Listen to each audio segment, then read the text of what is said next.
Ready?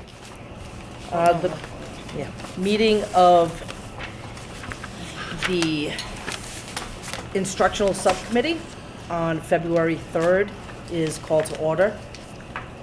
Pursuant to open meeting law, any person may make an audio or video recording of this public meeting or may transmit the meeting through any medium. Attendees are therefore advised that such recordings or transmissions are being made whether perceived or unperceived by those present and are deemed acknowledged and permissible. Roll call, Deb? Ms. Wagner? Here. Ms. Flaherty? Here. Ms. Ferraro? Here. Salute to the flag, please. I pledge allegiance to the flag of the United States of America and to the republic for which it stands, one nation, under God, indivisible, with liberty and justice for all. Thank you.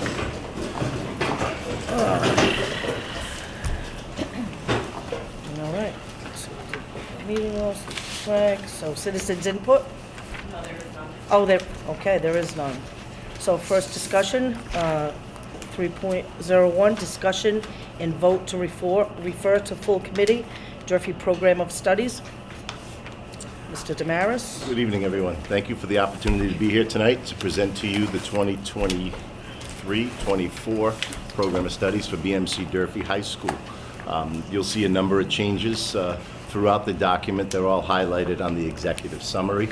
We organize the executive summary for you under 4 organizing principles. The first being student achievement and accountability focus.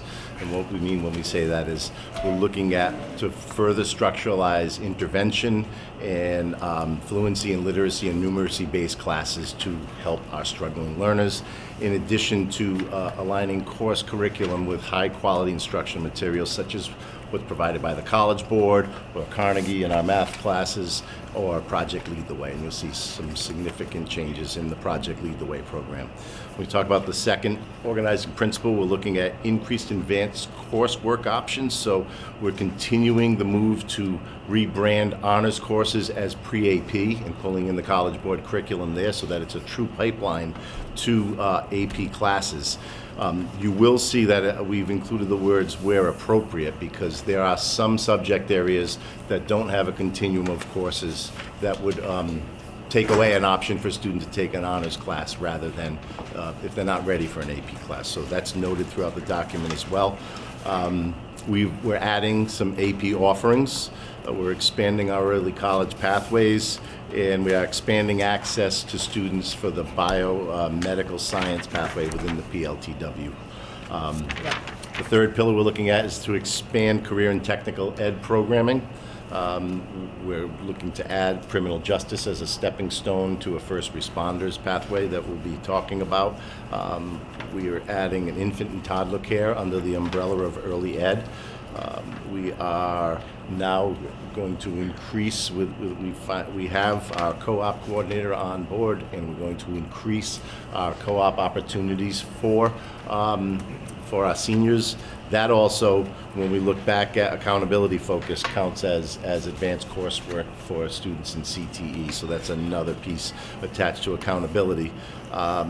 And then when we look at expanding our curriculum so that it reflects the diverse student body that we have and students' opportunity to personalize their learning, we're looking to add some courses that are already kind of alluded to, a couple of them within the AP program. So as we look at expanding our offerings or retooling our offerings, refining our offerings, and in some cases deleting an offering, it's always based on student subscription. It's always based on the mission of serving all students, and I think that this document I'm proud of the document that the team's put together, and a lot of hard work went into it to refine it. A lot of it rolled over from year to year for sure, but all eyes were on it to make sure that we get all the details right. If there are any edits or any things that we missed, we always appreciate the input. And as we get into department by department, I have my department leaders here that have the major changes proposed if there are any questions. Any questions? Mr. Aguirre? So just, there's a lot in the document. Granted, it takes a lot to add all these various things. I'm always looking to just one of my complaints, I think last year, was about credit recovery Mhm. and not having those options. Can you just touch on if that's how it's going with that now? Is it Sure. good, bad? Is it Sure. need improvements? So credit recovery, right now, to date, if we look at Durfee for this school year, we have 162 students have participated in credit recovery up through the first semester, and 200, and they've participated in 225 separate courses. We have another 90 students currently in credit recovery, and presently, when we look at this school year, we'll probably exceed 400 courses by the time we're done in terms of recovering the credit. So, with the focus of an ISL position on credit recovery, staffing a lab, having students be able to stream through there, it's working, and we're looking to build on it with additional supports, because we notice that some students struggle. Special education students generally struggle with online curriculum without having that direct human support. So we're looking at how can we redeploy some of our resources this year to be more structural about it next year, to support those students. So what does that look like in all those courses? What would that look like in this program of studies? Well, as far it as- would be spun off of a course that's in the program of studies. So, we have, the credit recovery courses are focused on the powerful standards within the course. So each dean and department head and director has worked with guidance along the way to develop these courses, and then they sit as an archive now. As we propose new courses, we're going to have to design new credit recovery courses on the opposite side of that. So they line up. They wouldn't be something that would be listed in a program of studies, but they are attached to, English 3, for example.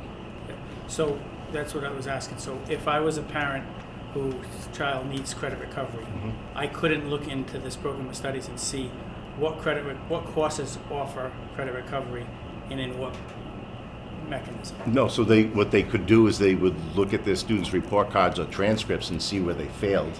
And then, okay, if they failed English 3, let's stay there for a second, then they know that they've got to recover credit for English 3. And then we have a course designed for that. So it would be a conversation between guidance, student and family, and the staff that are in the credit recovery lab. It's really mirroring summer school. Kids fail a couple of classes and they choose to go to summer school, but it's going to be guidance that's going to program them into the courses that they need. Yeah. So what does that look like? So when you say mirrors summer school, can you just explain what summer school looks like then? Well, summer school, Is it a course? Is it Edgenuity? Is it a combination thereof? Is it what? there've been a lot of iterations over the last few years with remote and hybrid and all these things. We're getting back to face-to-face. So last summer we ran face-to-face summer school. So it's 5-6 weeks in a classroom daily with a teacher, and it's you're not going to get the same course. Let's be honest, right? 180 days versus 5 weeks in the summer. It's not the same thing. But it's the core of what are the things that you really need to carry forward most precisely to be able to take that next course. And where are the details of, it might not be in here, but is it like in the handbook or something where it says, what do you have to do in order to be eligible? Like, how would you know whether you are eligible to take a credit recovery course? Is everybody eligible to take a course? Do you have to be X amount of time behind? Like what, those protocols, policies, whatever you want to call them? So Those it listed would anywhere? be listed anywhere? Probably not, okay? We're here to talk about the program of studies tonight, but if you're talking, I can get you that information. In the past, we've sent a minimum grade, okay? If the student's grade is lower than this, like a 50, then they need to retake the course rather than go to summer school. So the teachers have some input there, guidance has some input, the vice principals have some input as well, because they may have information. And I understand we're here for this program of studies, but if you recall back several years ago, the questions I was asking were in the program of studies. At prior meetings, we had this discussion. So when that got pulled out of the program of studies, at that time I had asked, well, we need to be able to prepare kids for what does the credit recovery look like, and I was assured that we're going to have all these various options. At the time, we got a nice spreadsheet that said all these great things that, just like RPA was doing, we were going to do at Durfee, bing, bing, all this stuff. You can go back and look at the records. My questions now are because I still am not seeing it here, but I'm also not seeing it on the other end of what is a credit recovery binder look like? What do we do? You know, so maybe that's something that needs to be created. But If I can if- add as well to your question, Mr. Aguiar. On page 11 of the program of studies, we do have a generalized description of some of the credit recovery options at Durfee, similar to what we had in the previous school year. It's kind of in student family-friendly language, some different programs or credit recovery options that students have access to either during the school year or through summer. We don't get into the specifics of the actual courses, but we have the general kind of description of credit recovery. And I'm assuming you think that's sufficient? If you were a parent, would you think that's sufficient? And your child's 2 years behind grade level and whatever, like, Yeah, I mean, I think one of the things that parents want to know, and students as well, is how it personally impacts them. So towards the end of the school year, before as report cards go out, each student and parent gets a personalized letter. They need to take a credit recovery course in summer school. It tells them what course that they need to take. It tells them the registration details, the times and dates for summer school. And that's sent out by the house offices towards the end of the year. But towards your point, we can certainly add the specific courses, under this chart to give more information. I always think more information, you're right, is good for families, so that they understand the best pathway to get back on track for an on-time graduation. yeah, I just, maybe it's just not the right piece in the program of studies, but I've said this for a while. I think we need to look at it. What's the option? We sign bills for Edgenuity, an online program. What is the eligibility for when you can do that, when you can't do that? If parents are calling me asking me those questions, I'll have to refer to the superintendent, she'll refer it down. Whereas if we had something where, no, this is what we do, I think it would be beneficial. Just, that would be my, personal opinion. I And would the other s- one that I talked If I about, could just add, Sure. I would say those should be referred to the guidance counselor because it's a very personal decision, right? Depending on what the student is lacking, you have to look at their history and design credit recovery for that student. So if a parent has a question, if their child is failing and they want to know how to support their child so that they recover some of their credit, I would say the first person they should reach out to is their guidance counselor so that a meeting can be set up and we can create and design a program for that child, because it's not a one-size-fits-all. People are failing in many different ways, and there are different options based on how much they have to recover. and I would assume that we wouldn't need that. If the parents are calling asking that and their kids are behind, that just begs the question of why hasn't someone reached out? Many times they have reached out, right? Granted, I understand that I work in a school, so it's not always like, oh, it's easy to say, no, Mr. Damaris never called me, but my only point is that we, I think, as a whole body, need to take a good look at the credit kids that are behind, because it's a draw on you. I said this all the time. At some point, we have to be honest and say it's not for everybody. We've got to do different times. We've got to do different things. So it's not. I'm not trying to be critical of what you're doing, but I think as a body, we can support that so we can, Yep. make better options. One of the things that I think is successful is doing it sort of during the year. If a kid's failed out, then what are they going to do? They're sitting in a class, they're failing anyway. If we said in summer school, as you had mentioned, it's going to be a reduced situation where you're only going to pick up, why wouldn't we sort of put that on top of the school so that the kid's not getting to summer school with 0 credits as a freshman or whatever, then they're behind. So I think looking at things like that would help, and I think if you had the resources, which we finally have a lot of resources, we could do so. But I do think that those are some options. We're not waiting for every child that needs to recover credit. They're not waiting until summer school. There are options during the school year. There's the 3 to 5. There are options for kids to recover credit before they get to June. So the communication piece, I think that you're speaking to, yes, you're absolutely right. No parent should hear at the end of the term that their child is failing. There should be some communication along the way. But there are opportunities for kids to recover credit throughout the school year, so that we would have a huge number in summer school if that was the case, if we waited for every single child to make up their coursework in June. My last question is on the special education piece of this, and I've raised this in the past as well. We have taken some courses out, and I still struggle with that, and it's probably a special ed issue that we could bring up at one of the meetings, but how are we making sure that all of our special education programming is sort of out in the open for everyone to see what is available. I think the last time it was that it was a cost like, only. Yes. But on the other end, we see different type of special education programming that's not all created equal. And I find some of this is looking like everything's equal, and I don't know how that. Well, you know, the charge is that all students have access to grade level curriculum, and the standards guide what the course entails. So I'll put an example in front of you of the double-digit growth in math with our special ed sophomores last year. The department head really challenged his teachers to make sure that that grade level curriculum, the Carnegie curriculum, was in front of the students, and that you provide the support that's needed and they can perform. And so I'm expecting to see even more growth in all areas this year because we're doing more of that. But those kids were probably in what kind of setting was it? Some were in special, some were in sub-separate, some were in inclusion. We have lowered from last year to this year, and we'll continue it to next year. We'll lower the number of sub-separate sections because the trend should be the opposite of what it is. What we saw over time was that our sub-separate sections at Durfee were growing rather than shrinking. And we've reversed that trend, and we're starting to see success. We're seeing that the kids the dropout rate is improving with special education students, the graduation rate is improving, and the outcomes are improving. Yeah, I think that's just something to keep our eyes on. So, Sure.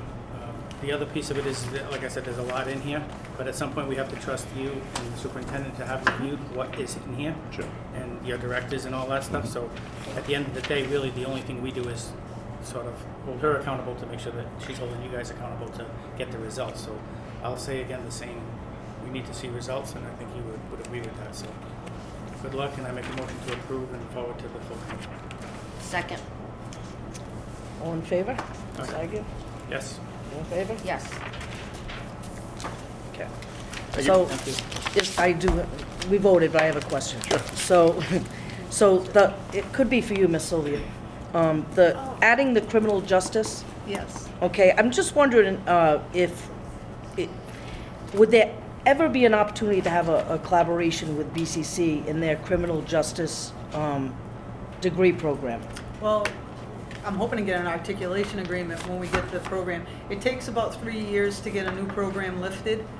This is our very infancy in getting a new program lifted. So it would be my intent to have an articulation agreement built with BCC for that program. Right. that'd We be- have articulation agreements in other of our With, programs. right, So it would just right. take that same organic Same pathway. process. And my other question is, what happens to the honors classes that you're switching over from, honors to algebra, and you're sending them off to AP classes, correct? What happens to those honors classes? They're just gone? So when we looked at, okay, for math, right? Right. You'll get an entry point of pre-AP. But then math splits, right? You go to geometry, you go to Right. trigonometry, calculus. The goal is to get as many kids into college level classes as possible so they can experience it before they get. We saw close to 100 student increase in our AP participation this year, around 385 kids. We're looking to increase that.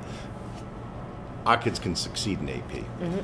So to challenge them and also to show them success in the AP setting, the pre-AP calculus instead of pre-calculus instead of Right. honors pre-calculus would get the kid ready because the curriculum is in alignment with the College Board standards, right? So it's a pathway. It's not as clean in all content areas. You could do pre-AP Chem and then go to AP Chem. Pre-AP Physics, go to AP Physics. For history, it's different. So there will be honors offerings in some areas, but other areas at that point, when you get to the upper level, pre-AP, is it a change in just the name? No, because these are courses that we're pulling curriculum from the College Board. Okay, all right. Better understanding. I think that's it. Unless I have something from Mr. Costa, but I don't, unfortunately. I yield. Okay, so we move on. Thank you very much. Thank you.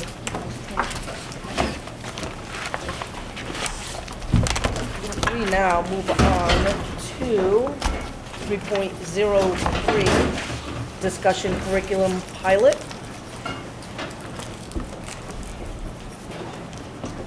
Yeah, Tracy's just. Yeah, I was wondering what she meant. For this piece, I don't think we need the. Okay. But All right. maybe for the slides, the data slides or something. I got it. Hi. Hello. How are you? Good, thank you.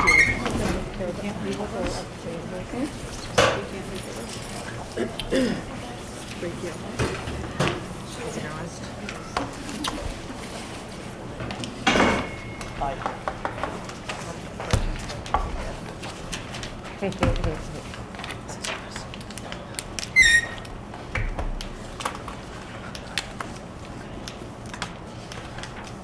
Am I hogging this space? No, please.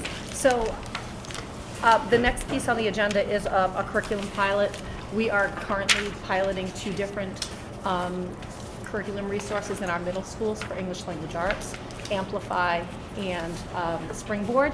And Stephanie Kennedy, our director for English language arts in the district, is going to speak to the process. I think what was shared with you was, well, it is not, I think, it is a document that was previously shared. It was a proposed timeline for the pilot, and we're just here today to revisit that proposed timeline, and Stephanie's going to highlight some of the changes in that timeline since it was first shared. If I can just, that's out of order, just. Oh, I thought, Because I think that the data piece is on the agenda. oh, I thought that that's what you called. I Don't know if you have to do any apologize. Did I technical. skip? Did I skip? Because it is, isn't it on there, it says. Well, discussion Is it cut update. off? Oh, no, Local the dis- assessment data. Yeah. The We're on local data. assessment data Oh, is sorry, there. okay. Let's take, can we take Just it out want of you to order? Take it out of We can take it out of order. Go ahead, That's Stephanie. fine. My bad. So do you have a newly revised with blueprint?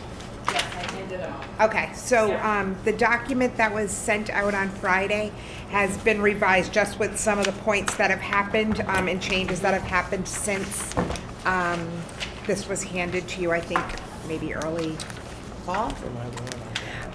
So I just wanted to go over it real quick. We've pretty much stuck to the timeline except for a couple of points. So I know first thing is that the pilot programs were identified through vetting of the ed reports and the ed reports and cure rate. We looked for highly rated in all areas and decided that Amplify and Springboard were the 2 that were most highly rated.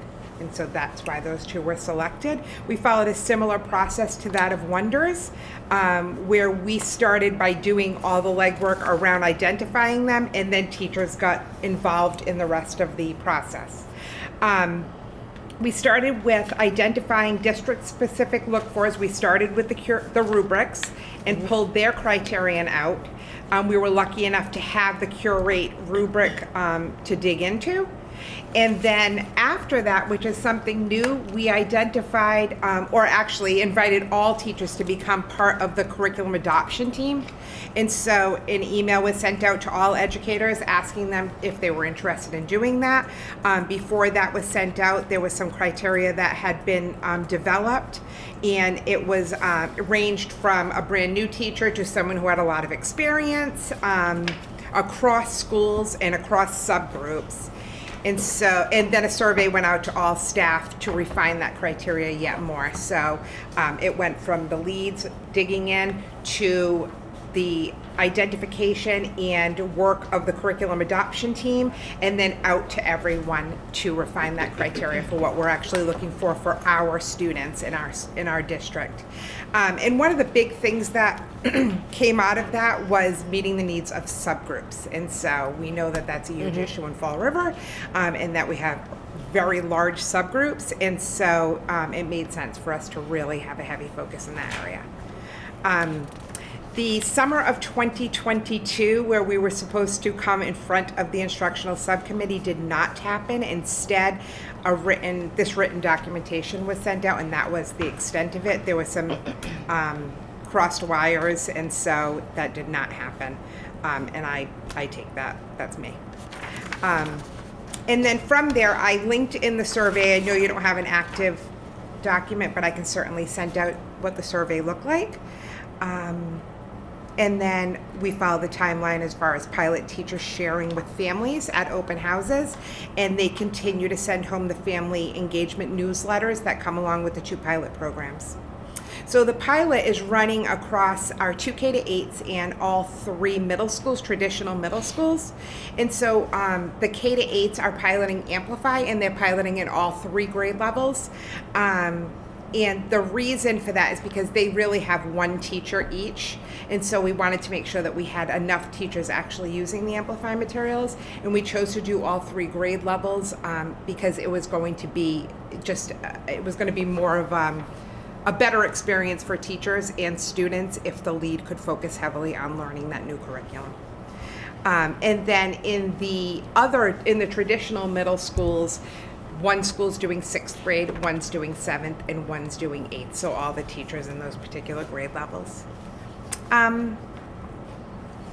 So we will be talking about the data, and so under fall of 2022 to spring of 2023 data collection and program comparison, when we met to talk about this earlier in the year during a leads meeting, we were a little nervous about the data to say that like having used a pilot program for a couple of months was going to have a huge impact on the data. And I still stay true to that statement. But what we are seeing is that pilot schools, regardless of which pilot, are trending upward from year to year. And so that could be due to a variety of different reasons. It just happens that that is something that's sticking out in the data. We have started instructional walks of the leads across buildings, and so that entails going in, observing the pilot program in action, and then digging into the actual unit itself to see if the task and the text are what we expect them to be.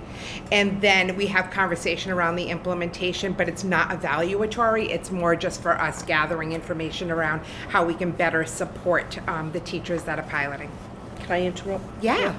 Okay, so just a question on that process, so I might forget about, but is there feedback, like, what's the process for the feedback with the teachers after these walks? Yeah, so today we did a walk at CUS, and the lead sent out just grows and glows general, not teacher specific, around the program itself and program not implementation. Just okay.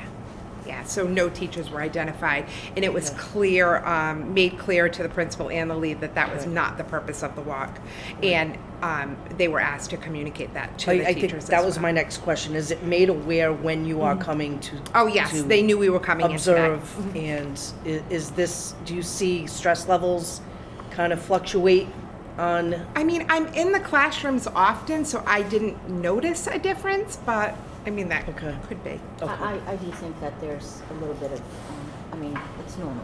People Right. get anxious. So that, I mean, we're not gonna, when they see district people, come on. Right. We're gonna bring 3 or 4 people. Yeah, it's natural that even though we tell them that it's not evaluative for them, they really are getting their formal feedback from their evaluators at the school.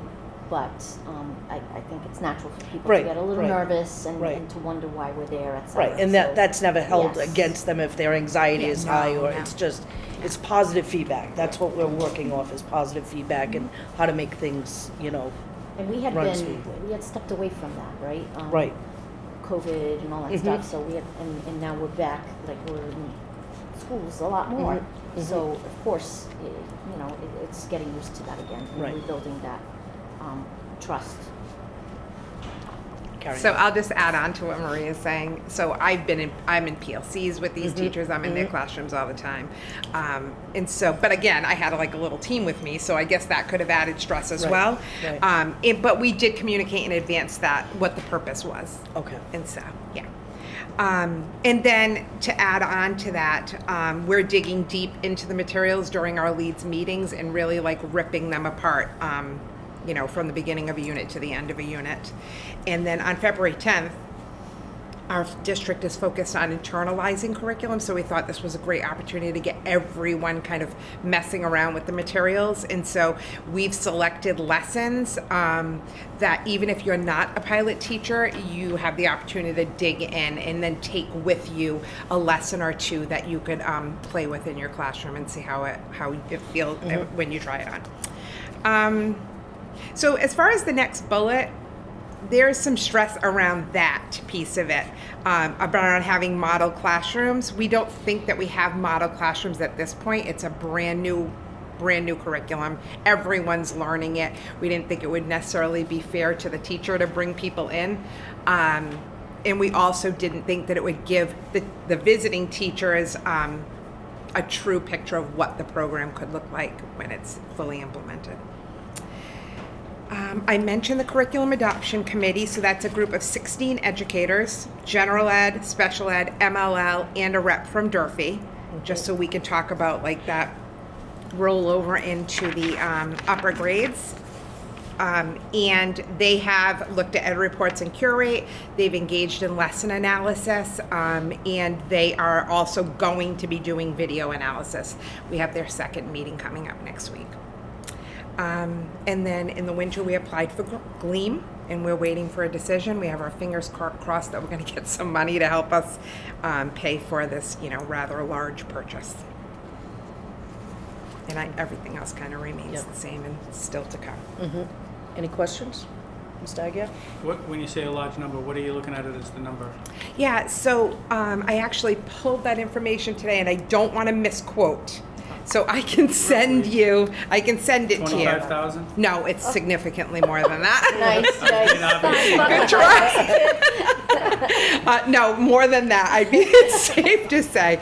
I can actually get it while the next. I'm not concerned about it. I just think Okay. getting it to us makes sense. But Yes. as we said at the last meeting about, I think it was the math one. Yeah. We're in a position where we don't have to hope for a grant in order to implement Right. something. Yeah. But I think it would help us to know.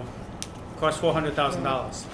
So then we know we've got $400,000. Sure. This is going to. Yeah.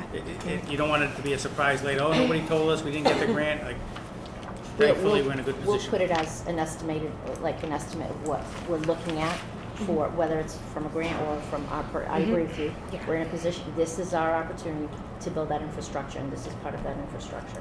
Yeah, I don't think we were looking at it like if we get it, we'll do it, because we know that the committee has been really supportive of new curricular decisions, as long as they're solid and based on, a multitude of good, solid reasons.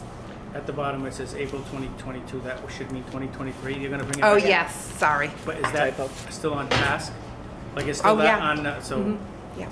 Oh. We're hoping that, so on the March half day, the intent is to have the publishers there for all middle school teachers to kind of hear their spiel. And then we'll have a panel with curriculum adoption committee people, as well as pilot teachers that can kind of field some questions and anything that comes up from the teachers. I'll just speak for myself on that. I know that we're trying to make sure the subcommittees get used. As far as I'm concerned, like this process is in play. So at that time, I wouldn't think that needs to come before this committee, just my personal opinion, that whatever the committee decides should go immediately. So Oh, yes, I'll speak for definitely. myself on that, but I don't think we need to have another one of these meetings to go over the piece. And like I said to the Diffie folks, we have to trust that you're putting these things in place, and then the results have to be following it. And that's sort of the same in all I agree. subjects. Yep. So with that, I yield. Thank you. Thanks. Any other questions? This wasn't for you, right? This is for someone No. else? Okay, so we have to vote on this? No, it's just a discussion, So right? I will get those quotes to you this week. I'll give them to Maria. All right, so now we'll go, thank you very much. Go back in order now. We will go to discussion 3.02, discussion and update local assessment data. Ms. Curley? So I'm here with all of the directors today, and we are going to just be talking about our district-wide data, mid-year data within the context of the instructional priority. So we'll spend just a little bit of time talking about the district-wide priority. I know we're going to revisit that a little bit later when we talk about the district improvement plan and the school improvement plans. And then we'll just do a data review from each of our departments. Okay. So the first thing that I just wanted to kind of revisit Behind you too, is, yeah, it's in both places, is that when we drafted our district improvement plan, we used MCAS data and local assessment data, so performance data for students. We also based it on some observations that we had carried out last year, and then survey data that we had collected last spring.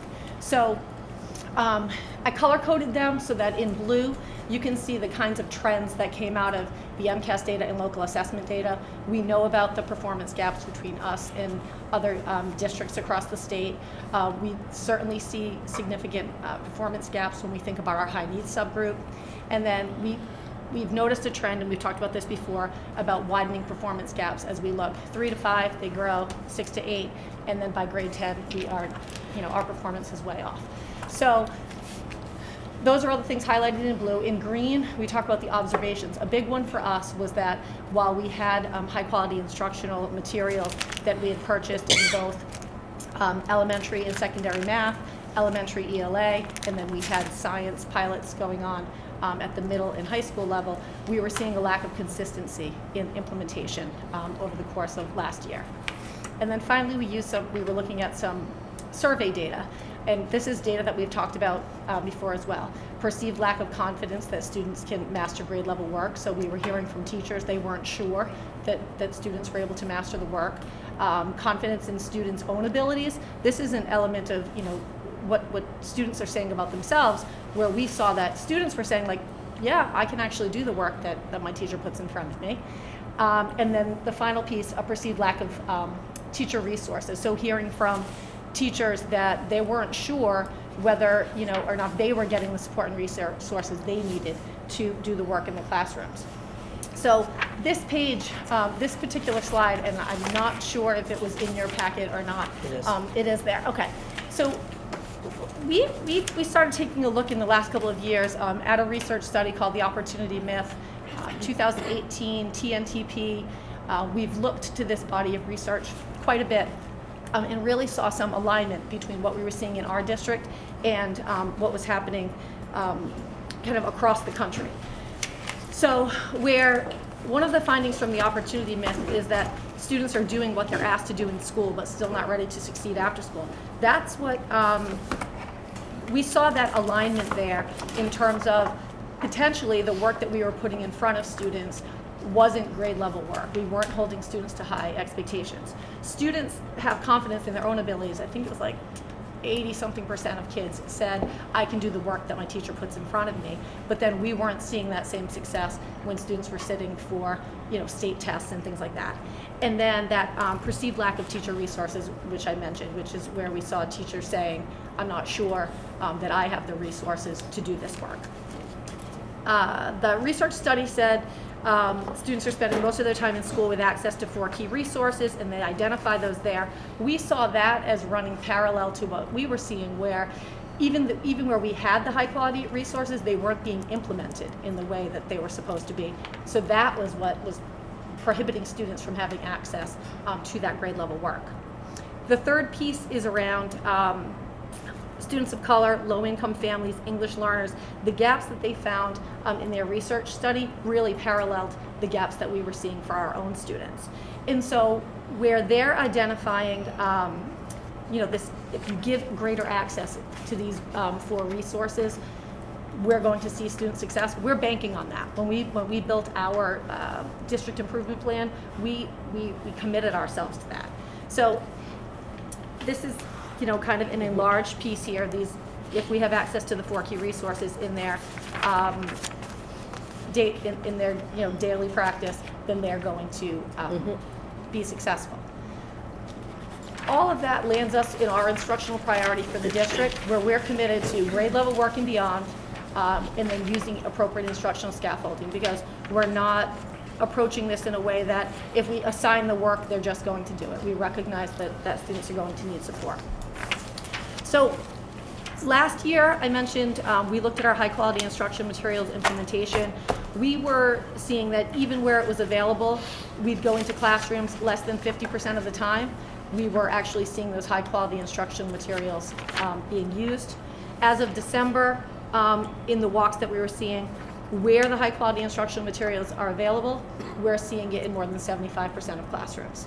So really big uptick in the usage, and we attribute that to the kinds of supports that are in place for teachers in their weekly planning with their coaches and their department chairs and in the support that we're big providing bump. for schools. That's a big It's a big bump. bump. That's a big It's a really big bump. The next piece here is focused on some of that survey data. And I think that this is one piece that wasn't in the slide deck that got shared originally. When we did our survey of teachers in the spring, we had 410 teachers participate. This is where we got that data that said only 61% of teachers felt that their students could master the skills that they were teaching. And so with the assumption that they were teaching to grade level standards, it's at that time only 61% of teachers feeling that yes, my students can do this.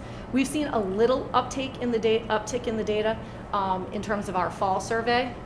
When we revisit the question about the tools and strategies and support that teachers need, again, we see a little bit of an uptick in teachers' beliefs that that they're getting what they need. And in that last piece, it speaks a little bit more. It wasn't part of the original data set that I shared from the spring, but at that time, 71% teachers said that they felt that they were getting connected with the kinds of resources that they needed. I really wanted to revisit this data because I definitely think that when we've talked about it before, I think the interpretation potentially, maybe in the way that I delivered it or just in the way that it was heard, is that our teachers just have really low expectations for students, and that sits kind of alone out there, that teachers just don't think kids can do the work. We're really approaching this with a very different mindset in thinking that teachers, we hypothesize that teachers feel that way just because they're not sure that they have all the tools necessary to support the students. We all know, given kind of where we were even 5-10 years ago, where we've been in the last few years, that our students have gaps without a doubt. And so it would be unreasonable to think, coming out of these last couple of years, that we'd have a really high percentage of people saying, oh sure, my kids can do this, no big deal. Of course teachers are going to feel like our kids are under the gun here and that we have to make some really big moves and really accelerate their learning. So I just wanted to revisit this so that it's crystal clear that we're approaching this in a way that says, if we're not sure our kids can do it, it's really because of where we've been in the last couple of years, and maybe people not feeling confident that we have all of the resources, that they have all of the tools that they need. So we're expecting that as we see the last two questions, when we see those last two percentages going up, that we're expecting that first one to increase as well. So I'm a little fairly new. So how long have we been collecting that data? Okay, so the Conditions for Learning survey has been in place for a really long time. I mean, a really Okay. long time. We probably don't have access to too many years of data, just because I think that when we switched over from TestWiz into a new system, we did preserve some of the data coming out of TestWiz. I'm not sure, but we at least have the last few years. Just I would as a say. comparison Sure. to see what it looked like, say 6 years ago, maybe. I think that's important. I'll take a look back at that. I'd like I to think see that. in the past, I think the survey was maybe administered once a year. The intent was always to But do now it it's twice. twice, but I think we were doing it once. We'll do it again in May. In May. Yeah. All right, We thank weren't you. digging into it in the same way that we are digging into it now. Well, No. because the needs are different, right, the Exactly. situation's different. Okay, thank you. So, as a district, when we think about how we are marking our progress over the course of this year, certainly we're using student performance data to do that. We're also, walking in schools, setting short-term goals, setting short-term action plans. So what this describes is back in October, we did a walk of 8 priority schools. Coming out of that, we set, we entered into one of these cycles of plan, do, study, act. We entered our first one. Basically coming out of that first walk, we examined practice and said, we thought one of the barriers to full implementation of our high-quality instructional materials and making all of that work accessible to students was that potentially teachers didn't have a deep understanding of the expectations, of the standards, of the resources. And we started a small pilot, and Cheryl Patterson was working specifically with 7th grade math classrooms across the middle schools. On our December walk, we were able to observe some of the teaching, some of the implementation of those lessons that were internalized through that process, and we saw a change in practice. And because of that, we entered into our second cycle, Plan, Do, Study, Act cycle number 2, with a full-blown implementation across the district. So now in all content areas where we have high-quality instruction materials, we are entering into this this protocol, this internalization protocol, so that on that February 10th PD day, and it's aligned to what Stephanie had shared, all of our teachers, pretty much every teacher in the district, is going to be participating in an internalization process around a particular lesson or set of lessons, and we will then have an opportunity to go into classrooms and take a look at what that looks like in practice. And it's something that will kick off a process, it's not like a one-day thing. It's something that will kick off a process that we will support in schools, like from now until the work is done, kind of thing. Where we, which will be never, the work will never be done. In March, we're going back to the same schools that we visited in December, and we'll be looking for that change in practice. We call those triangle schools like the Fonseca, Talbot, the feeders, Watson, Yeah, the Fonseca, neighborhood. and Talbot. Yeah. We call that a triangle because they feed into each other. Yeah. So in level 4, they're underperforming schools, so we wanted to study them very specifically and deeply. We also created another triangle because it's an anomaly, right? We have high-performing elementary schools. We have Sylvia, which is a higher performing elementary school. We have Tansy, and they're feeding into Morton, which is struggling under the 10th percentile, right? So we create another triangle to try to understand how or why that's happening. You have the higher performing schools feeding into a school that's struggling at the middle school level. So we're creating triangles of feeder schools to try to understand the process. Anything on that so far? Mr. Agia, any questions? Ms. Pereira? No? Carry on. Dr. Curley? So the next piece of this then is to take a look at individual departmental data from kindergarten up through the high school. Okay, so I am going to start with a Dibble share, and I focused on the early literacy years where we don't have ANET data. And I can certainly give you the other data, but I felt like it was really important to share this, as these are the kids that we're trying to build a strong foundation so that when they get into the upper grades, they're ready to read and comprehend. Well, they're reading and comprehending grade level text. Okay, so a couple of things I just want to mention before we go into Dibble's 8 data. Dibble's has been in the city now, gosh, for over 20 years. And it is approved by DESE as one of the dyslexia screeners, and so it's highly rated screening tool that we've been using for a very, very long time. So there are 6 subtests that are assessed using this screener, and they're all early literacy skills, ranging from automatically naming letters to taking apart and putting together sounds, to reading grade level text with accuracy and comprehension. Excuse me. And so one other thing that I want to mention, because I think it feeds into why this data looks like it does, is that we have partnered with UConn, and UConn and the Hill are doing a study, and we're part of that study. 6 of our schools are part of that study. And what happens is they're using ECRI routines, which are enhanced core reading instruction routines. And those, the best thing about the ECRI routines is that it gives students ample practice in the skills that are being taught in the core, specifically around phonics and phonemic awareness. And so that's just a backdrop to what I'm going to kind of talk about as we go through. So on the first slide, you see kindergarten data within year and across years. And so to the right of the slide, you see 2022, 2023. And then to the left is last year's data. So in kindergarten, we assess 4 different subtests. Letter naming fluency, so a child's ability to automatically name the letters in a 1-minute time period. Phoneme seg fluency, which is a child's ability to take apart a spoken word.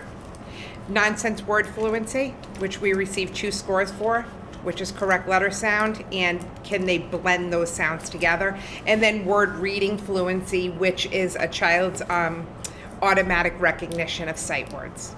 Okay? So I chose to highlight these, the nonsense word fluency and the word reading fluency, because they are the hardest skills that are being taught in kindergarten and assessed on DIBELS. Does that make sense? And so I just want to point out a couple of things that we're seeing. Now keep in mind that this is whole district data, and when you look at individual schools, obviously there's some varying scores, but what is clear in the data when you look at individual schools is that the schools that are part of the study are the highest, are having the greatest growth, which is really kind of a cool thing, and we started noticing that almost right away. And we've made some tweaks even within those schools. Initially, we saw schools that were allowing a lot of practice, but were not necessarily teaching explicitly.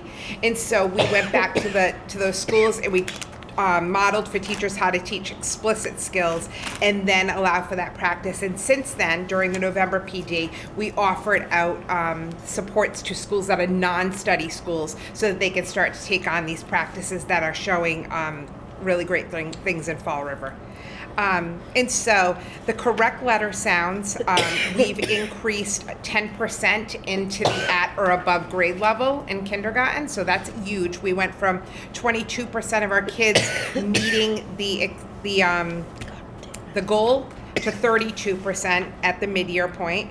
And then being able to put those sounds together now and read a word, a nonsense word, increased by 16%. So students are blending, and that is really, really important in kindergarten, that they're blending these CVC words. Again, increased by 16%. And then for word reading fluency, we have an increase of 13%, where 42% of our students are meeting the benchmark right now on that particular subtest. And so ultimately, when you look at these graphs, you want to see more blue and green, because that's meeting grade level or going above grade level, and less red and yellow. I want to point something out that looks a little messy. There are some times we have gating rules, and so there are some times where the data, the yellow bar on the data in the beginning of the year appears to be significantly more than, and then it turns into red in the mid-year. It's because when a child discontinues on specific subtests, they don't take the rest of the test, so they automatically they automatically get like no score for that. And the in the beginning of the year for nonsense word fluency, words read correctly, students, the benchmark is that they have 0. And so with that, a 0 looks like yellow. Okay? Can I ask a question? Yeah. You were reading numbers. Were you reading the middle here on? I'm in the I was middle, trying to yes. find your numbers, but you were reading, and I wasn't matching them up. But I couldn't Yeah, see. so I am right in the middle, because at this point in the year, we've only done the middle of The year. middle of the right, right? Yep, so, yeah. When so, you were saying like a 10 or 20% jump, where was that in the? so if you, can I go up to the screen? Yeah. Yeah, sure. Sorry. So in the beginning, last year, when we're looking at CLS, which is this one, correct letter sounds, I was looking here. So we were at 22% of kids at 4 or more. Right, yeah. I was thinking you were only talking about that. That's what I was trying to find. No, sorry, I was Where is going, it? I I thought you were going beginning to mid over there. Yeah. You're going from last year to this year. Yeah. So totally different kids, like totally. Yeah, but what I think it does is it speaks to the teacher practice when that's the case. And so the kids are kind of coming in as any kindergartner would come in. They either have been to preschool or not. And so their data looks pretty similar in the beginning of the school year, but then we see that the data is starting to shift come mid-year because of teacher practice. Does that No, I make get, sense? I get what you're saying. My feeling is there's totally different Absolutely. children. Yep. So the children coming in last year could have been totally different than, True. that's all, I was just trying to match Yep. it up. Thank you. Yep. And I think the other thing, maybe just to point out, is that with the beginning of year and mid-year, they have different, Yes. Yeah. So they have a moving benchmark. And so in the beginning of the year, kids might have to read 10 words blended correctly. But by mid-year, it bounces up to 14. So there is a moving benchmark. So it's not like a kid doesn't have to grow in order to maintain proficiency. Can I ask you one more question? Yeah. Who does the data? So Who is eligible to do the data in the school district? anyone who's been officially trained, and so we did our best this year, and this was the first year where we did whole district trainings. And so in some schools, they have an assessment team, which might be an interventionist, a coach, but most schools, the teachers collect their data. And it's always been like that in Fall River. Thank you. But they've all, like, even if they've been trained 15 years ago, they have a refresher every single year. Yeah, and then there's opportunity for, and I know that schools take advantage of just spot checking kids. Wouldn't it be beneficial, I agree with what you're saying, but I think it would be beneficial for a teacher to do the assessment. I themselves, agree. To see what the assessment, so certain schools that I know about only have the interventionist do it and the teacher, like, so that's why I'm asking, not so much. Yeah, I agree I with think you you. glean something from having that test and see Absolutely. what they're looking for. Thank you. Yeah, I think it's just, I don't know, as an elementary person, like in my whole career teaching, I wanted to hear my kids. And if someone offered to do my testing, it was a no. Like, I wanted to hear my kids. Thank you. And I wanted to see what mistakes are they making so that I can fix it. Now, keep in mind that our interventionists that do go in and assess are keeping a running record, so teachers can then use that data to plan forward. It's just nice to hear your kids. Not that they don't hear them every day. Right. Because they do. All right, so then we move into grade 1. In grade 1, they assess all the same subtests, except there's one additional, which is oral reading fluency, which is a grade level passage put in front of students, and they're asked to read it fluently and accurately. Okay? And again, we're seeing the same thing. I don't know if you want me to go into every single You don't growth have thing. to. Okay, so yeah, they did really well. Yep. I think when you think about the words read fluently, just a note to myself is that we only saw a 4% increase there, which is alarming to me because everything else is looking so solid. And so on the next slide, it's also grade 1. To me, the word reading fluency in the ORF, although there were increases, I feel like it's an area that we need to dig a little bit more deeply in to make sure that kids are reading every single day. And so, yeah, that's what we're working on currently in grade 1. And then in grade 2, we drop letter naming fluency and we add MAISE, which is a comprehension measure. And again, we had really great growth there as well, from middle of year 22 to middle of year 23, with a 9% increase in both of the nonsense word fluency pieces. And then in ORF, we saw growth in everything except for MAISE, which kind of stayed the same. MAISE, because it's a comprehension measure, it makes sense that we're kind of living around the 37% right now because our kids are learning to read. And so there's also this language comprehension piece of reading. So there's the word lifting the print and then the language comp. And so we have to dig in a little bit more about what that language comprehension looks like. Okay? Then we go into wonders. And this is 21, 22 to 22-23, so pre-post data, and you can see it's significant. And that really does speak to the teachers being highly focused. This is a language comprehension assessment as well as some foundational skills. We have worked so hard this year on putting the science of reading in every classroom, and I feel like that's what you're seeing there is that oral language strengthening in kindergarten, as well as some really great practices around reading. On the next page, you see grade 1, unit 2. We haven't done unit 3 yet, and so that's why that data's not in there.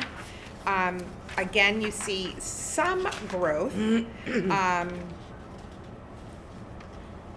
some growth in the partially meeting and the partially meeting low and partially meeting high. We haven't pushed kids up to the meeting and exceeding. The reading comprehension section of this was focused on narrative elements.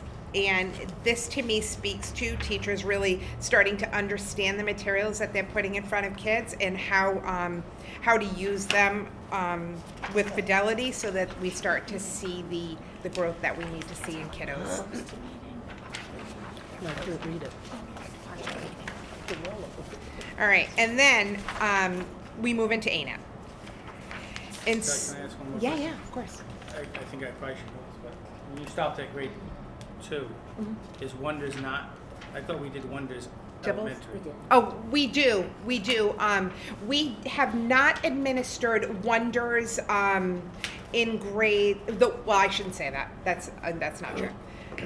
We have not collected district data using the curriculum-based measure in grades 2 to 5, because we were using ANET. As we move into alternatives for next year, in grade 2 we'll definitely use Wonders. Schools are using it for school-based data, but that's not collected at the district level. It's K to 5. It is. That's all I was asking. Yes. So Oh, that's- sorry. I thought you were asking me where the data was. Well, it was like a continuation, then it stopped, and it went to this, Yeah. so I get it. Yeah. Thank you. Okay. And so in grades 2 to 5, you can see here that there is that we're starting to see some traction due to the fact, partially due at least to the fact that we have a solid curriculum in front of our teachers and our students. Our processes have remained the same: assessment previews, reviewing data, supporting action planning. And we found 2 areas that we've been focused on, which is standard 1 and standard 3. So the ability to provide and analyze evidence in a text, and then standard 3, narrative elements, from tracking the character's thoughts, feelings, actions, and into like how is the character responding to events in the story. So am I going on too much about this? You just love it so much. Sorry, I do. Jive. It's my thing. And so I think like it's just kind of cool to see that we're starting to see what we hoped yep. to see, and then we get into 6 to 8. And then there's them. Yeah. What I would say, and I said it earlier, is that our classrooms that are piloting HQIM, although they're not necessarily knocking it out of the park, we are starting to see them kind of like rise up a little bit. We are flat, and in some cases have decreased. And so I think it just speaks to the importance of having supports for teachers in the what they're teaching, and allow them to have the craft around the how they're teaching it. And so it goes back to the points that Tracy made earlier around the opportunity myth, making sure that we have grade level appropriate assignments in front of kids with strong instruction. And the curricula that we're looking at offers that to our teachers, which it's important. They're not curriculum writers. Right. And so some things that came out of this data is an importance of focusing on theme, academic, and domain-specific language across the grade levels. Durfee is the next slide. And so in 9th grade, we're seeing the most success. And in meeting with Tanya, the Durfee dean, some of the things that came out of that conversation were that the interventions that they have in place are supporting students. And so they have a full-time interventionist. He is servicing 36 9th grade students, 60 minutes a day, 5 days a week, focused on TWR, which is the Writing Revolution strategies, and really digging into text with those kids. Another piece to that is that Tanya and her team redid the unit for 9th grade to mimic that of the pre-AP. And so, again, like we're saying, we want to make sure we have strong instructional materials in front of our teachers. And so the pre-AP materials, they're at least trying to incorporate the pillars that make it the Durfee way that you hear the team talk about so frequently. And so it's about pushing the rigor for kids. Okay. Any questions about that? Can I make a suggestion? Yes. Just, Michael, I like, you no, want me to stop I mean, talking? it's good information, and I just think, as I'm looking around and I see all the I other know. folks who are gonna be here all night, and I'm willing to do that, but I think you're gonna have to do it again. What I would make a recommendation is that we just summarize it a little, but as you're talking, I'm saying to myself, what you're saying in words, to add to this for the full body makes the most sense to me. So like between now and the full meeting, what you're explaining, what this slide looks like, this, that, whatever, if we put that in a narrative In the form, note section?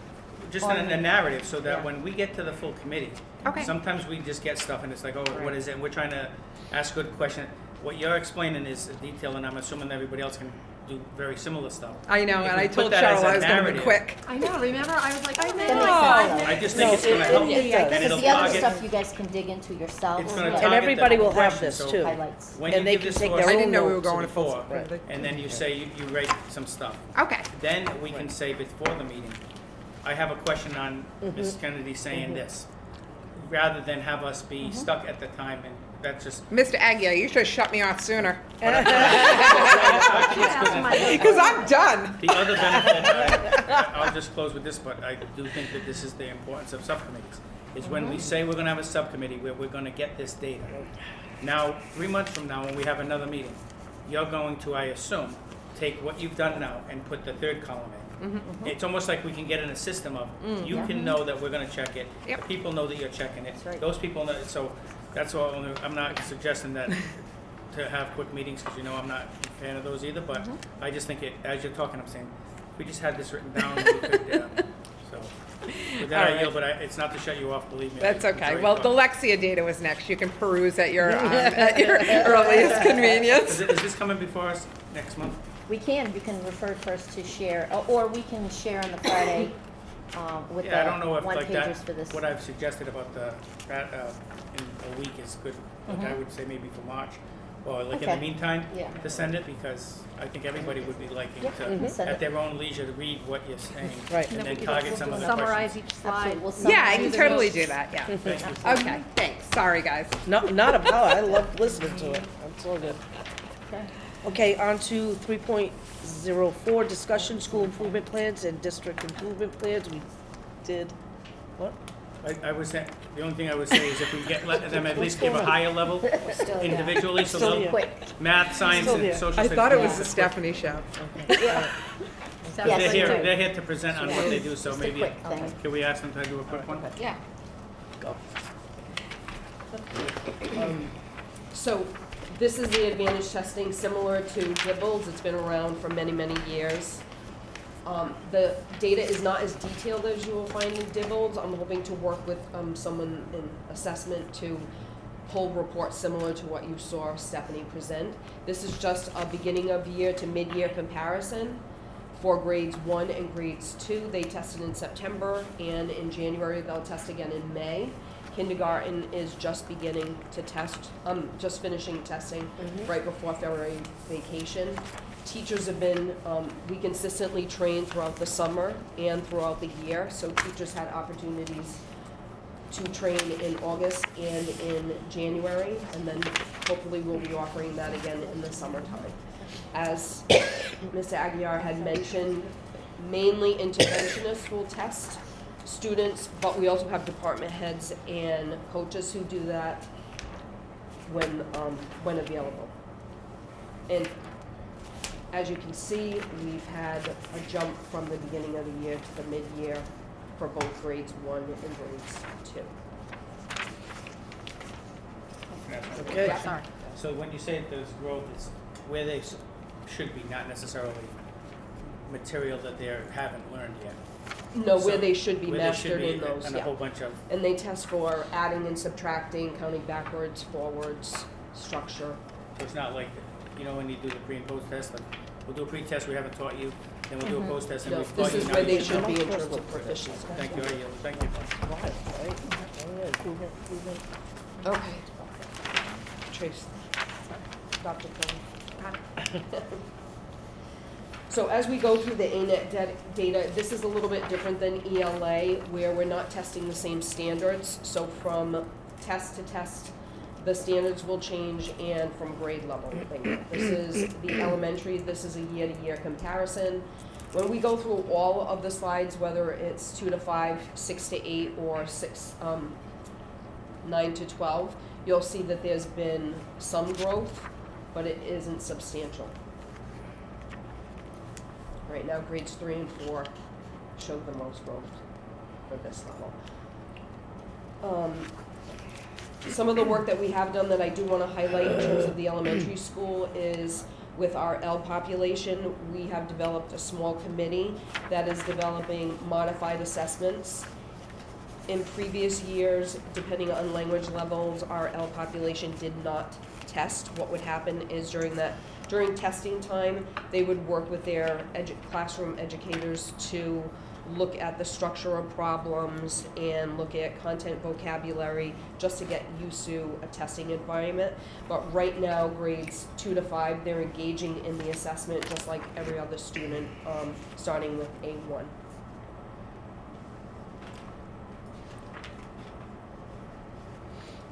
So for secondary, again, this is a year-to-year comparison. And you can see that we only, I think we skipped one. Well, you looked at me, so I thought you. Oh, I'm sorry. That's okay. You know what, I didn't even notice that it was the same one, that's my fault. So in grades 6 through 8, we have the opportunity to look at not only year-to-year comparison, but from test to test. They're the only group right now that have completed A2. Elementary will finish up, we'll begin testing in the next week or so, and the high school will finish their testing before we go on vacation. So they show growth from test to test. And I really think that this is contributing to some of the things that Dr. Curley was talking about. Consistent practices, we're spending a lot more time when we do data dives, looking at the types of problems that students are engaging in, and making sure that when we're in the classroom that we're incorporating these into their daily problems. Most of the high quality instructional materials have these types of problems, but if we see that we need to insert more, we'll pull examples from MCAS so they get that practice. And 9 through 12, as I said, they're finishing up testing due to retests at the high school. We're a few weeks behind. This is the first year that the high school has intervention blocks. So they're using Mathia Flex, which is part of the Carnegie Mathia program. And just like Stephanie had mentioned, the groups are small. They don't usually exceed 10. They're running it 3 days a week with a select group of teachers who are working.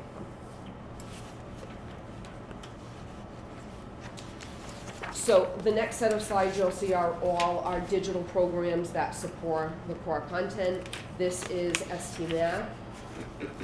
This will show you the cumulative progress from year to year. The bottom schools from Tansy to the last school, which is green, they're in their first year of implementation. As you can see, there's been significant progress from year 1 to year 2. And all of the schools that are doing this for their second or third year will reach their progress. So it's estimated that you should reach about 80% by the end of the year. If you're a first year school, the expectation is reaching 60%. So even though Laterno and Green are at 56%, based on the meetings that we have with their coaches from here, we feel secure that they'll hit the 60% mark. Each student is proposed to complete about 60 puzzles per week. And that calendar that I shared with you, this just demonstrates how we're checking in weekly. So we set goals with them, and their coaches meet with them 3 times a year to provide support. Yeah. As we get the additional data, looking at this is, I think, the whole class, the whole school. Yes. I would be concerned about what children do not reach. You know, like, so we could have me doing 100% or me doing 30%. Right, which grade Shelley level? and Mimi do 100%. It's kind of not, if we could get numbers just to see We can, who's below 40, but, you know, I think that's it's that's important an additional data. problem, but. It's when the coaches, when the ST Math coaches meet with the schools, that's what they discuss in those meetings. They're broken down by class, they're broken down by student.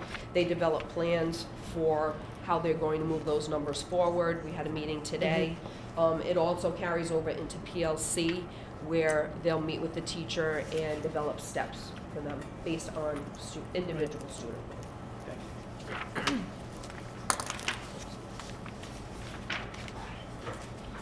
And this represents quiz growth.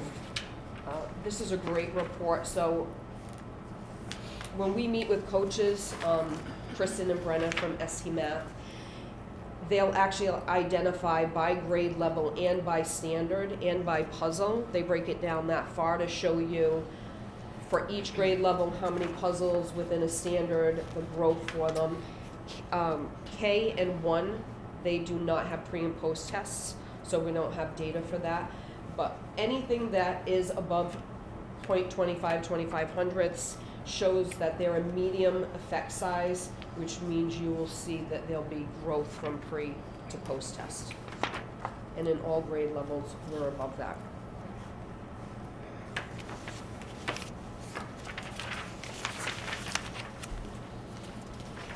So this is Mathia. Mathia is an extension of Carnegie Learning. I think the difference with this one is ST Math enhances the curriculum, and so does iReady, but with Mathia, it is an extension of the curriculum, and I think that is just a switch for classroom teachers. It's a switch for me, right?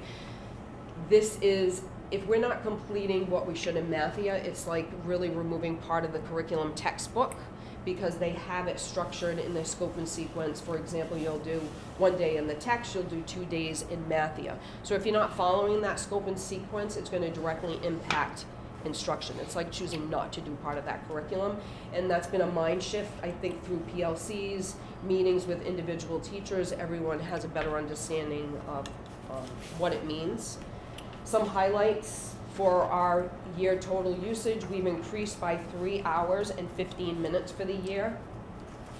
Our active students has also increased. The year total syllabus completion has increased from 12.9% to 17.2% for this year. That's a 33% increase overall. 3 schools are in the approaching range for the syllabus completion, where last year all schools were off track. Again, we have coaches who come in from Carnegie, and they're meeting monthly with each school. They spend either the day or half a day. They go into classrooms, they observe, they plan with teachers, they give feedback to teachers, and just like the coaches within the district, that's a sacred relationship. What they're doing in those meetings, administration isn't allowed in there. What will happen is twice a year we'll have a leadership walk where administrators from Carnegie will come in, will walk the school, will give feedback. It really is Carnegie's way of progress monitoring what the coaches are doing and making sure that it has an impact on instruction. Who uses this, what grade? 6 through 8. 6 through 12, I'm sorry.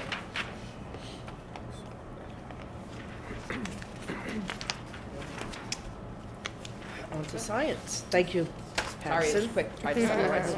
So for science, our high-quality curriculum and materials are at the secondary level. Our middle school is the lead in terms of farthest along in the work. They're in year 2 of our 3-year pilot with the state. They are just completing or in process of completing round 4 of a 6-round PD cycle. We are the work that we're in, the teachers go to, all teachers go to at least 4 PDs, and then there are lead teachers that would go to 6 in the cycle. We have mentoring support from Boston College OEI that come in, and like Carnegie, they walk with us twice a year in the fall and in the spring into our classrooms, and they're looking for the lesson internalization, and that's the support that they're providing in classrooms with teachers as needed. And then they also, with me, attend PLCs, and they attend my secondary lead meetings monthly. Our high school program just completed training for the 7th of 7 lessons, units in their courses for biology, chemistry, and physics, and that was a 2-year field test. They provided much feedback to Open SIAD that has been incorporated, and the first round of units that have been revised based on their feedback will be released for national use in a few weeks. So that's kind of the status of the training and the interactions outside of Florida. We, within science, don't have a variety of these assessment platforms available nationally for us to be able to get. So we had, as you know, invested in Illuminate for us to be able to take the summative assessments from within Open SIAD. Most units in Open SIAD have a midpoint summative to see where kids are at the midpoint of the unit, and then an endpoint transfer task. And we worked last year to pilot some of those within Illuminate, taking them, putting them into Illuminate, trying to just understand what is it like now taking this performance task that was on paper and trying to do it digitally. What are the challenges for students? What are the challenges for teachers in grading? And we've ironed out a lot of the kinks with that we're now putting in place for this school year. And so in this school year, we have the assessments getting in there with the expectation that all schools are now using them digitally once they're in. So we're building with as the units progress. And I'm going to give you some of that data that we have so far for what's in there. Our performance assessments reflect the good thing. We're going to see some poor data, but we also have a glimmer of hope that our performance assessments, we are able to track by standard. And the way Open SIAD works is standards, it's kind of cyclical. A student might get introduced to a standard in 6th grade, and it's reintroduced maybe in a 7th grade unit or an 8th grade unit or later within the year. So we're also tracking not just overall performance on the summative assessments, but how is a student progressing in response to the standards, because as you know, they're assessed in 8th grade for all 3 years. So it's important for us to track that.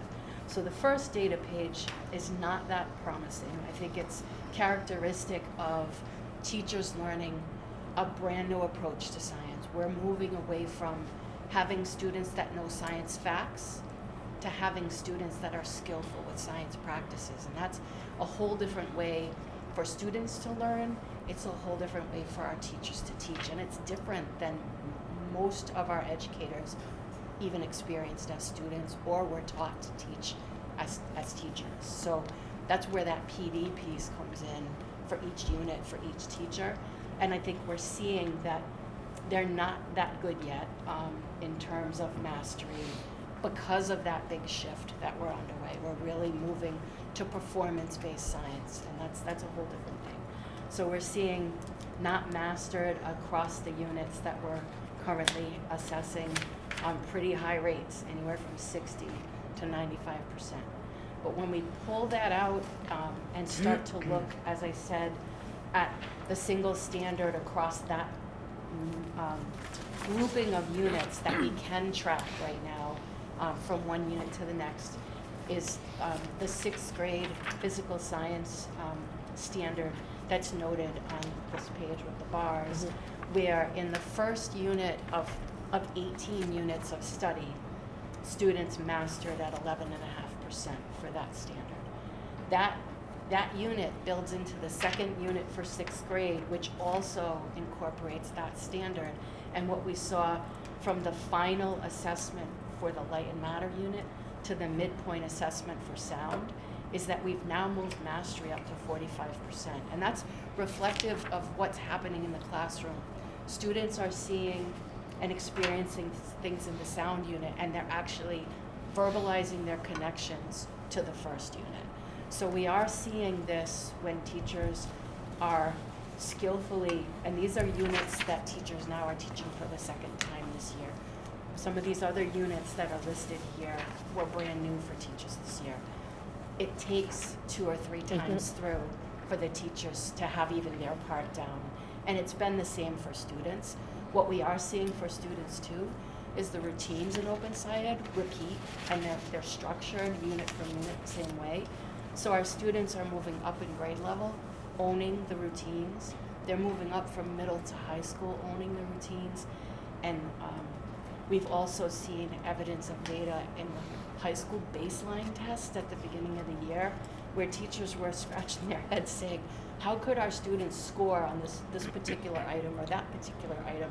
We didn't teach it yet.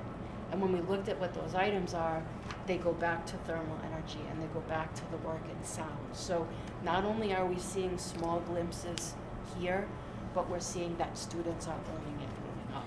Overall, performance still looks pretty poor, but when we look at the individual standards that kids have really honed in on, we're seeing movement. So that's what I had for today.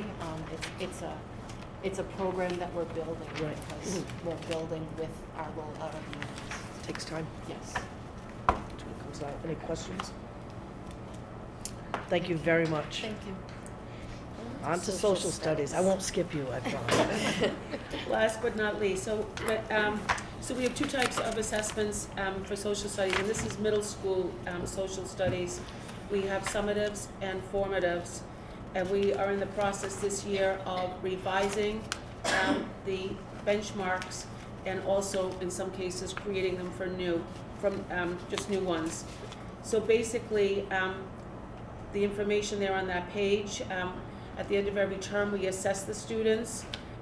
We have standardized how the assessments look from grade to grade, from term to term. They're all 15 multiple choice questions. They're based on 4 or 5 sources.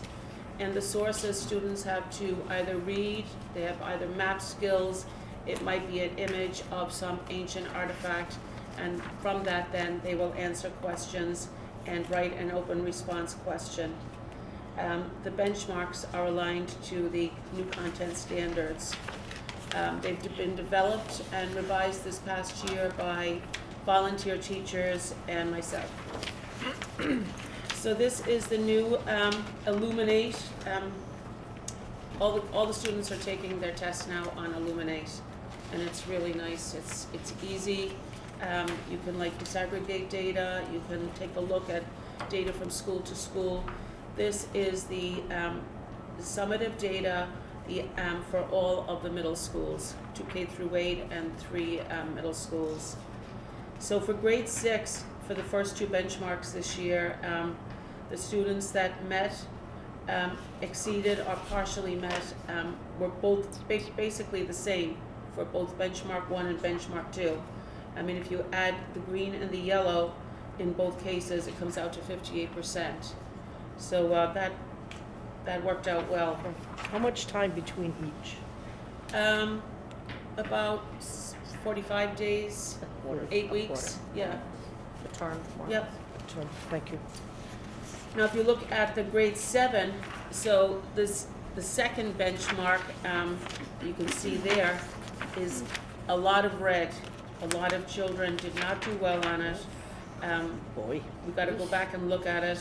There was a lot of reading on that benchmark and a lot of primary source reading, and I think they might have found it too difficult and gave up. And then for grade 8, May I ask why 7th is different? Like the codes are different?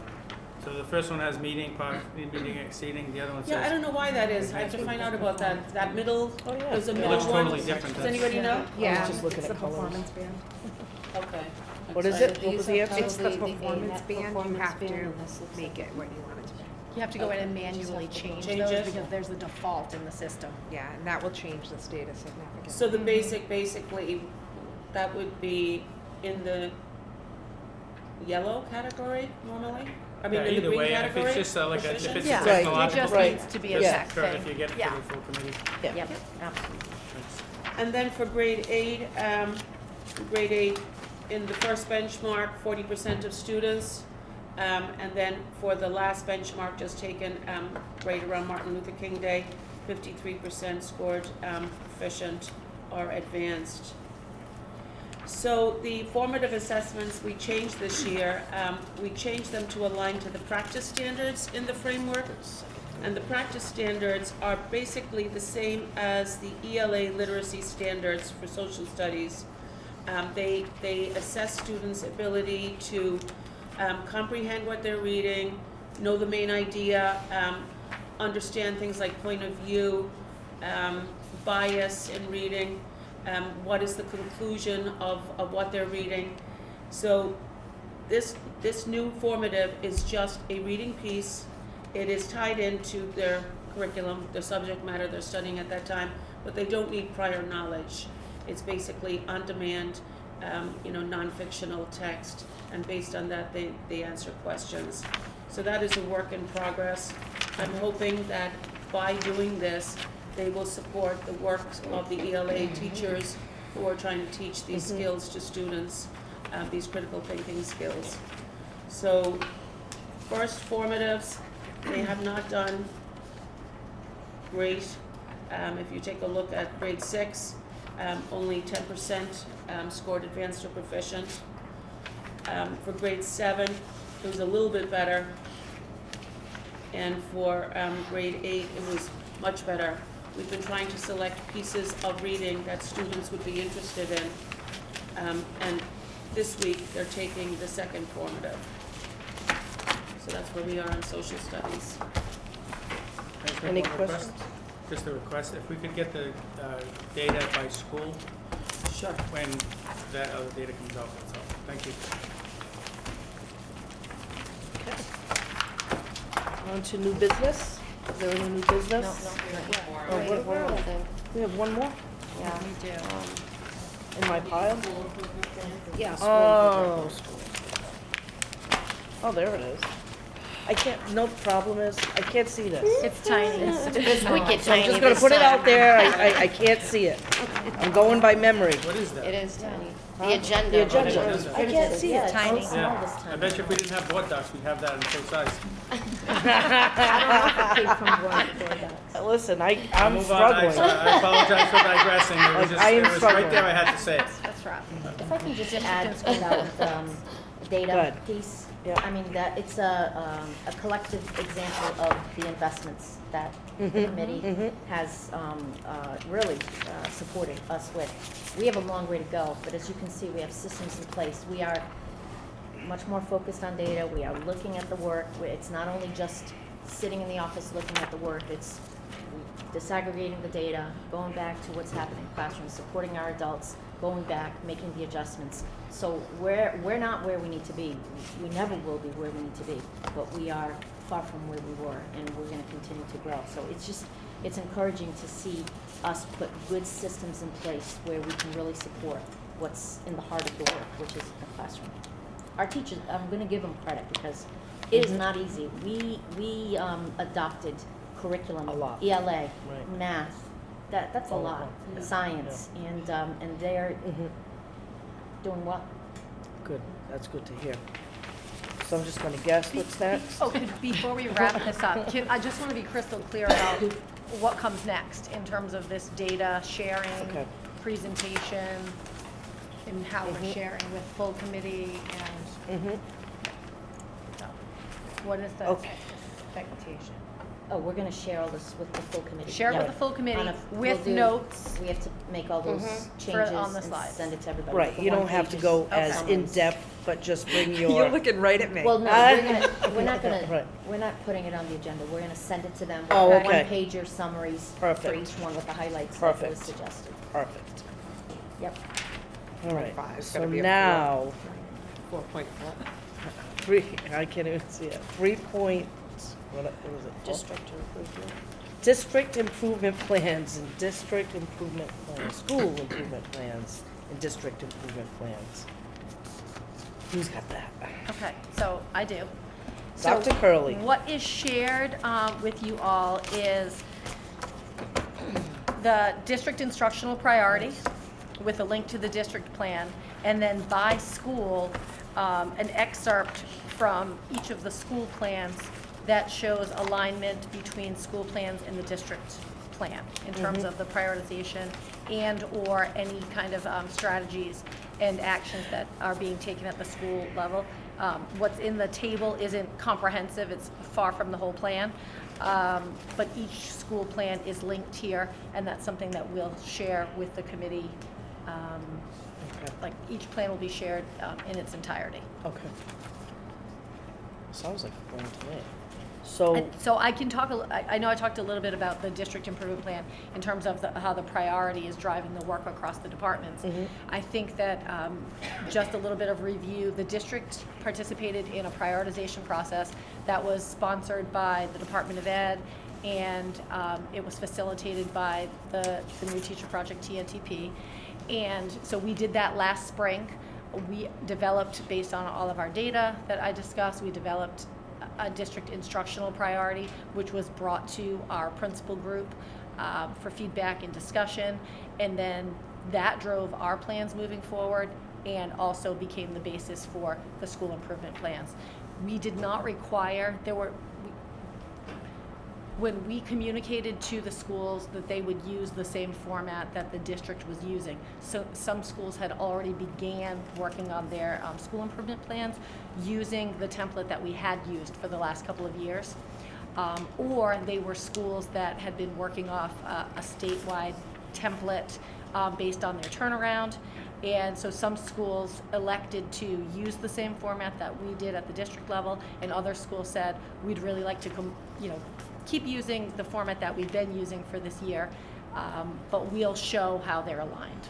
And so when you do take a look at the plans, what you'll see is that they are in different formats. Moving forward, we are going to bring all schools into the fold so that everybody has a plan that looks similar.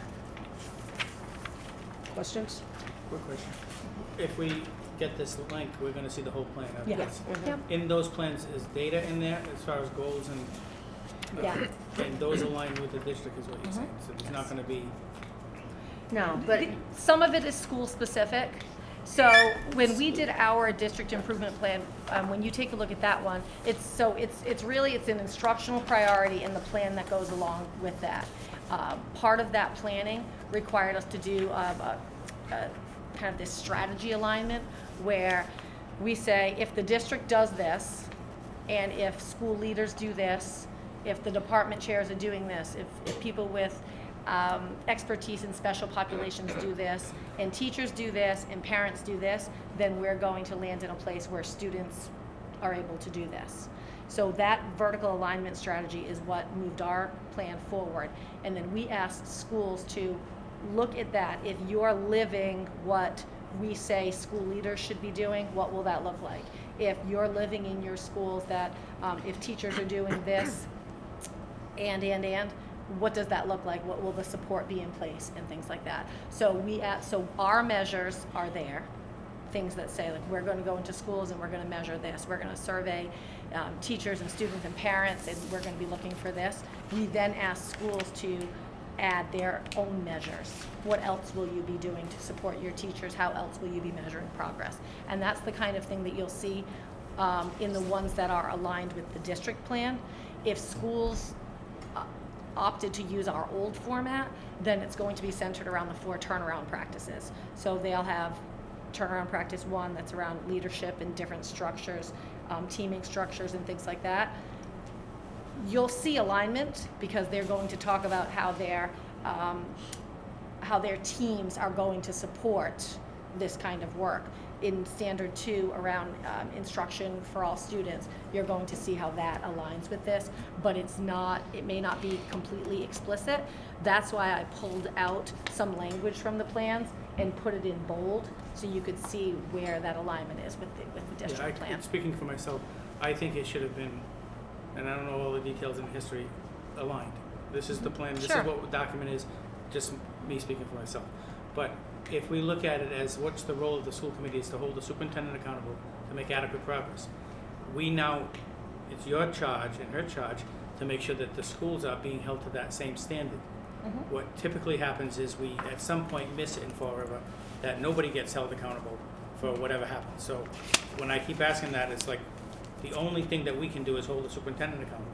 So she has to hold her people accountable, but the information in here should reflect the fact that if all those things are done as you said, then she's gonna have a glowing report and everything's gonna be hunky-dory.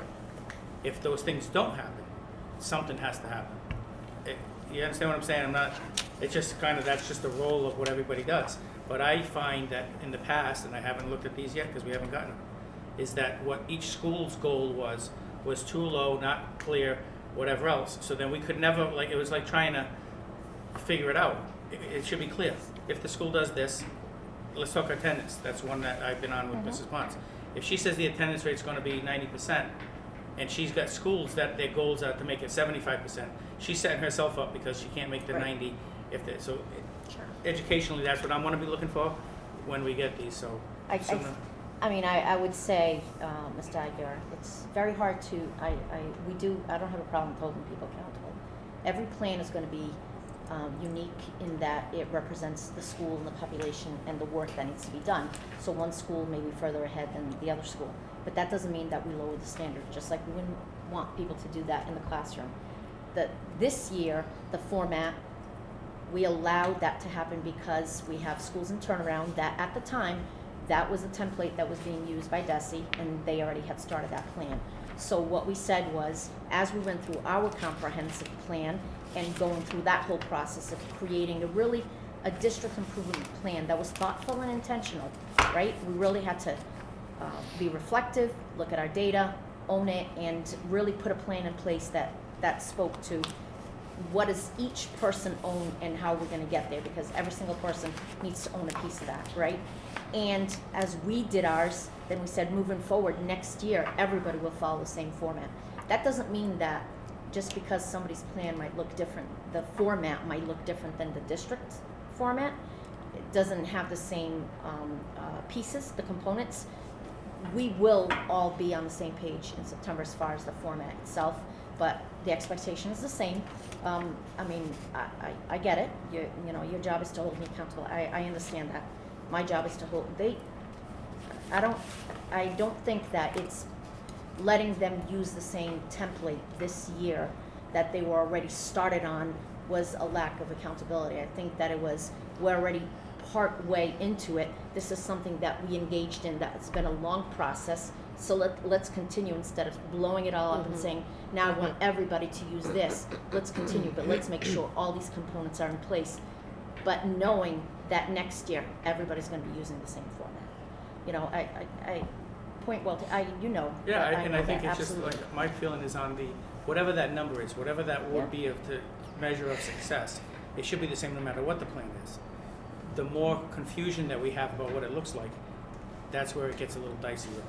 What are we gonna do? Because, it said this, but it didn't say that. So the other piece of that is the one thing that drives me crazy is we go through all these plans when the schools are underperforming so we create all these things and systems and this, that, and the other thing.